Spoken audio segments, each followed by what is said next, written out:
Today's video, as promised, is going to be a bit different.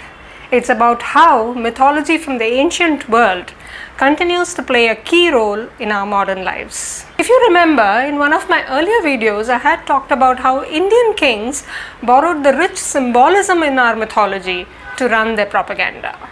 Stories, it seems, have always been a handy tool for selling stuff, be it an idea or a product. In the modern world, apart from nation states, companies from the West took the lead in exploiting the symbolism in mythology to sell their wares. Did you know that the logos of some of the most premium global brands borrow extensively from Greek and Roman mythology? Let's start with a hot cup of coffee brand. I'm sure many of you watching this has sipped a Starbucks coffee sometime or the other. But you know the story behind its logo. Starbucks coffee features a mythological creature called a siren, who according to an online dictionary is a dangerously seductive water nymph. A siren lures sailors sailing on the high seas and causes shipwrecks. The idea is that just as a siren lures the sailors, the brand lures coffee drinkers. Isn't the connect awesome? Incidentally, Starbucks is also the name of an island in the Central Pacific Ocean. Do check it out. Now take the Versace logo, the luxury fashion brand. It features a Greek goddess called Medusa, who, like the Starbucks siren, is known for her fatal attraction. According to a Greek legend, anyone who looked at Medusa would turn into stone. So anyone looking at a Versace accessory would similarly get hooked. That, I believe, is the idea.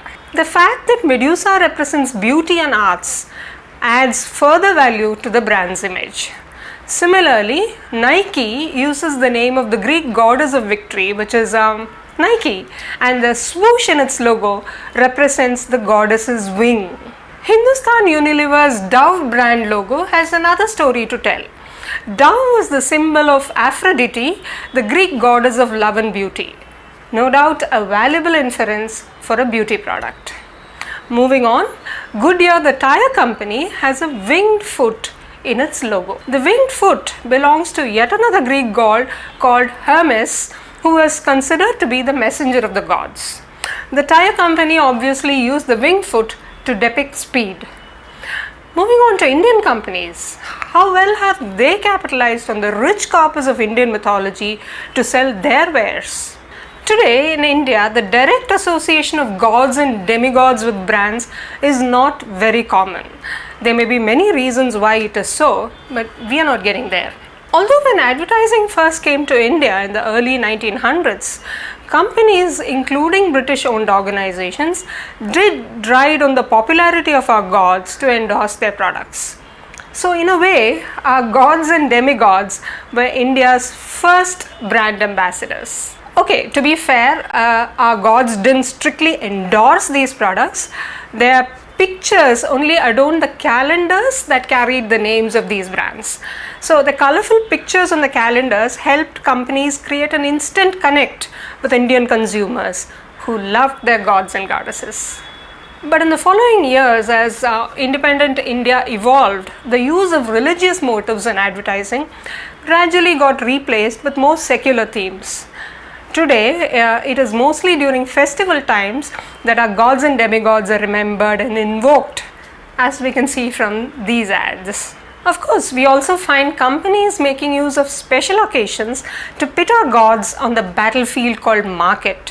One such occasion came up when the great Indian epic Mahabharata was being televised just a few years back on a private channel. And the ready-to-cook food brand MTR made use of the show's popularity and created a thematic ad using characters from the epic to endorse its flagship product, the Rava Idli. In modern India, there have been very few brands that have successfully used mythological characters directly for promotion. Here's one. Hanuman, for one, is among the popular gods and is often used to represent products and services that rely on speed and strength. An excellent example is the ABT parcel service, the logistics company that's been in business for decades now. We often find mythological characters with shades of dark being used to good comic effect in advertisements. Like for instance the case of the 10-headed Ravan endorsing a pain balm, and Yamaraj, the Lord of Death, who endorses an insurance policy in one ad and an ambulance facility in another. Interestingly, Atlas Cycles borrows its logo from the Greek story where Atlas, a strong man, is punished with the task of holding up the heavens forever. Although Atlas was actually carrying out a punishment, in an interesting twist, this ad chooses to focus on his physical power to represent the quality of its cycles. And for some strange reason, Century Textiles, a BK Birla Group company too, has adopted a replica of Atlas for its logo. United Breweries was another company that resorted to Greek mythology for its logo, which is a horse referred to as the Helladic horse. The horse is associated with beer and nectar. Very apt. Among the most complex of logos I found were those that belonged to the Indian newspapers founded in the British era. Clearly, in those days, they didn't believe in the idea of less is more. Take the case of the Hindu logo. It has several elements, starting with Kamadhenu, the sacred cow with wings, depicted on the left. Kamadhenu, with her miraculous ability to grant her owner all his wishes, is a symbol of prosperity. The sun in the middle is typically attributed to brilliance and authority, and the conch below represents purity and auspiciousness. The lotus at the bottom stands for purity again, whereas the elephant to the right stands for power and knowledge. Very complex logo, but with a purpose. The owners wanted their newspaper to be identified with the ideas of knowledge, purity, strength, and authority, all necessary attributes for an honest and independent medium. But the best ads have been those where the references to the mythological characters we know have been subtle. It's only when a friend who runs an ad agency pointed out the similarity between the Amul girl and baby Krishna that I realized the stark similarity between the two. Both love butter and both are naughty. A couple of other campaigns come to my mind where it's easy to miss the reference unless we pause to think. For example, in the surf campaign around Lalita ji, that points to her intelligence and the choices she makes for her family.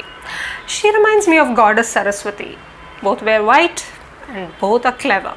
Also similar is the MTR brand's ad showing the lady of the house using her 4 hands to prepare and serve her family a variety of food items. Do you find a resemblance to God Lakshmi, who showers us with all that we need with her 4 hands? The next time you watch an ad, be sure to look out for such hidden references. There may be lots of coded messages that await you there. Friends, hope you enjoyed watching this video. If you did, please do like and share, and do not forget to subscribe to this channel if you have not done it yet. Also, please do share your views and thoughts on this video in the comments section below. Till yet another interesting video next week. Tata, bye bye, take care.